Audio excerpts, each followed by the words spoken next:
Hi, this is Gabriela again. It is Saturday, March 6th, and I would like to show you some things about mainly the S&P, but it is valid for most of the indices. So we got here in February 19, a top, when the sun was at 0 degrees Pisces and sextiling Mars. It took about 2 weeks to fall down to, or 3 weeks maybe, to March 23, when we had a low. And at that time, the sun was at 3 degrees Aries and Mars conjunct Pluto and Jupiter in the sky.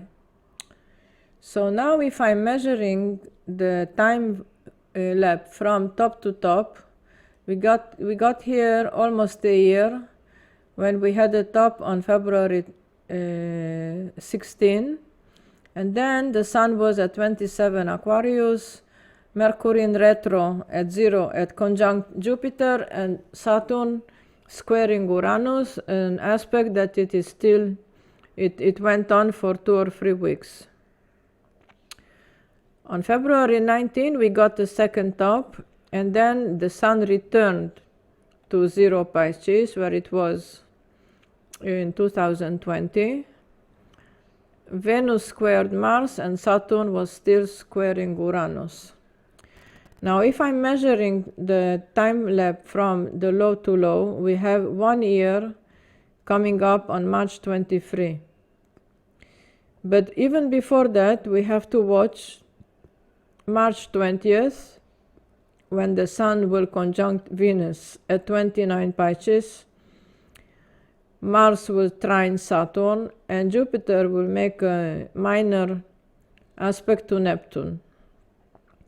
This Sun-Venus aspect happens on the 29th Pisces, where we have Shiat, the worst fixed star at the last degree of this sign.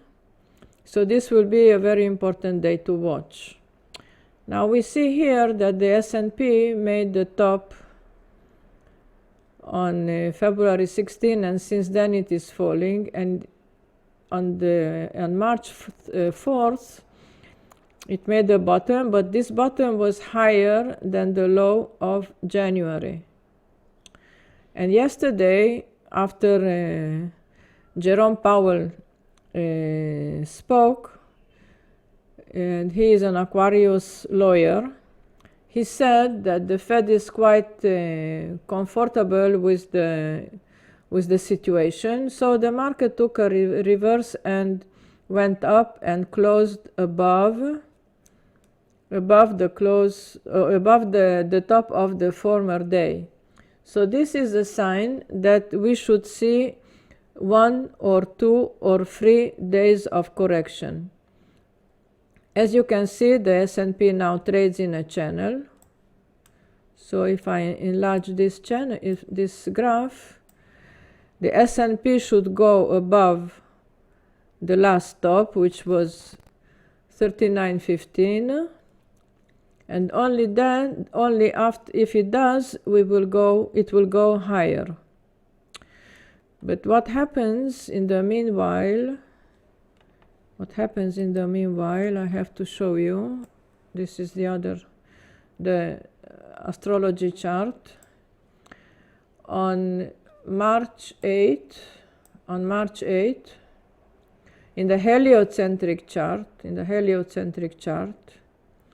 Mercury moves into Sagittarius. Mercury in Sagittarius is in detriment, which means it is weak. So, if we will have 1 or 2 days up, on March 8, Monday, we can see a reversal again. Maybe there will be some announcements or some happenings that are going on, but this definitely shows for a reversal. So if I'm looking at the aspects, on March 8 we will have Neptune-Saturn semi-square, 45 degrees, Mars-Uranus, 60 degrees, This will mark some kind of surprise, and that's it. So we will look for a 1 or 2 day up correction from this low, so we can take 37.94, or even, let me see it in the 60 minutes graph, it is above the middle of the channel. 38, we can take 38 as stop for long. Okay, so it must go up and out above this channel 38.90 in order to make a new high. But since it is we have the Mercury entering Sagittarius, and Mercury shows a lot of zigzag trading, then I'm not sure this top will be achieved or higher. So for trade, we will use 38.34 as stop for long in the 1 hour chart. And if it goes below it, it will fall back down in the channel. So good luck and have a nice week.